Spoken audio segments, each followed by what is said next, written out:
বৰপেটা জিলাৰ কাৰণে এটা সুখবৰ। আমি সকলোৱে জানো যে ইতিমধ্যেই ৰাষ্ট্ৰীয় পৰ্যায়ত গুজৰাটত খেলো ইণ্ডিয়া খেল অনুষ্ঠিত হৈ গ'ল আৰু আমাৰ এই অসমৰ পৰা 16গৰাকীকৈ খেলুৱৈ সেই খেলো ইণ্ডিয়াত যোগদান কৰিছিলে, অংশগ্ৰহণ কৰিছিলে আৰু তাৰে ভিতৰত পেঞ্চাচিলিক খেলৰ আমাৰ বৰপেটা জিলাৰ ৰমেলা খাতুন অংশগ্ৰহণ কৰিছিলে আৰু অতিকৈ আমাৰ কাৰণে আজি এটা গৌৰৱৰ দিন, অসমবাসীৰ কাৰণে এটা গৌৰৱৰ দিন যে আজি আমাৰ খেলো ইণ্ডিয়াৰ দৰে ৰাষ্ট্ৰীয় পৰ্যায়ত আজি বৰপেটা জিলাৰ পৰা আমাৰ ৰমেলা খাতুনে ইতিমধ্যেই ব্ৰঞ্জৰ পদক পাবলৈ সক্ষম হৈছে আৰু তাৰ কাৰণে ৰমেলা খাতুনক মই বৰপেটা জিলাৰ পেঞ্চাচিলিকৰ সভাপতি হিচাপে তেওঁক অশেষ আন্তৰিক অভিনন্দন জনাইছোঁ।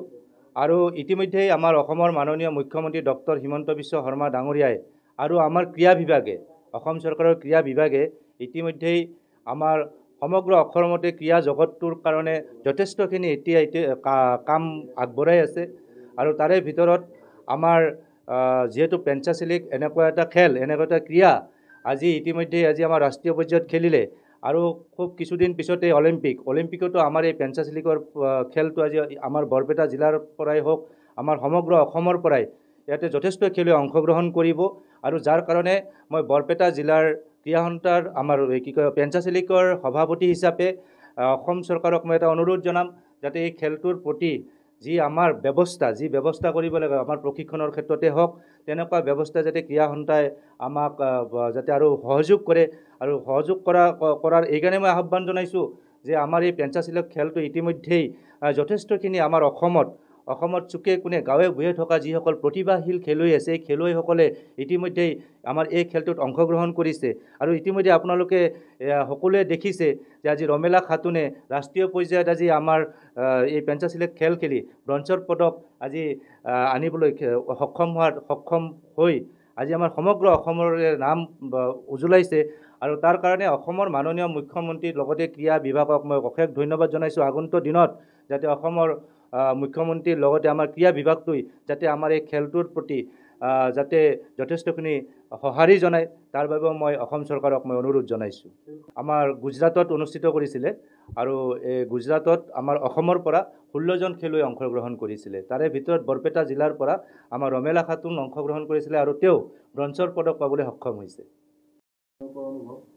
মই বহুত কষ্ট কৰি এইখিনি আগবঢ়াই যাব পাৰিছোঁ আৰু মোৰ ডক্টৰ মেহবুব ছাৰ বহুত কষ্টৰে মোক শিকাইছিল আৰু বহুত ভাল লাগিছে। এতিয়া মই বহুত সুখী হৈছোঁ। পদটো পাই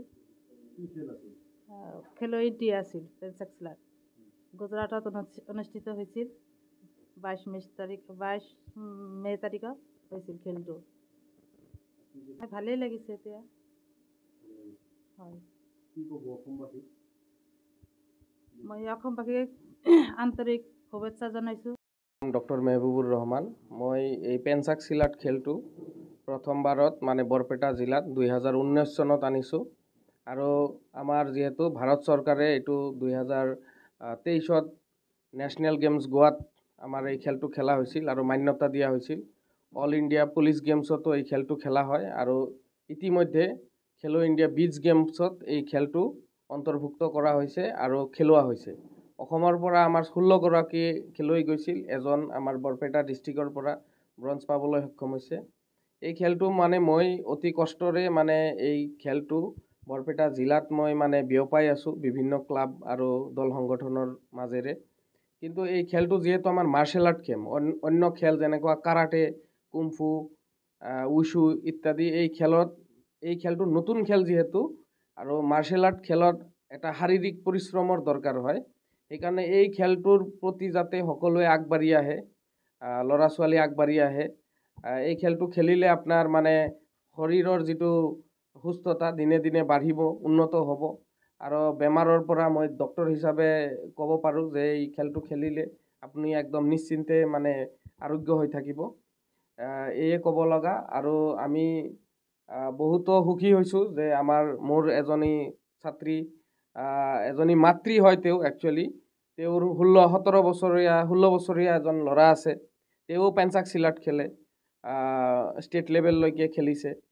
ছোৱালী আছে 11 বছৰৰ।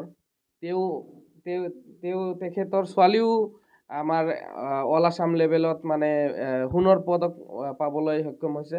আৰু এজন মাতৃ হিচাপে এইটো এটা ডাঙৰ এটা সৰ্ব আমাৰ এই ৰাজ্যৰ কাৰণে এটা ডাঙৰ এটা নিউজ যে এজনী মাতৃ এইটো বয়সত আচলতে তাই মানে ল'ৰা ছোৱালীক লৈ আহি ক্লাছত মানে লৈ অহা আছিল।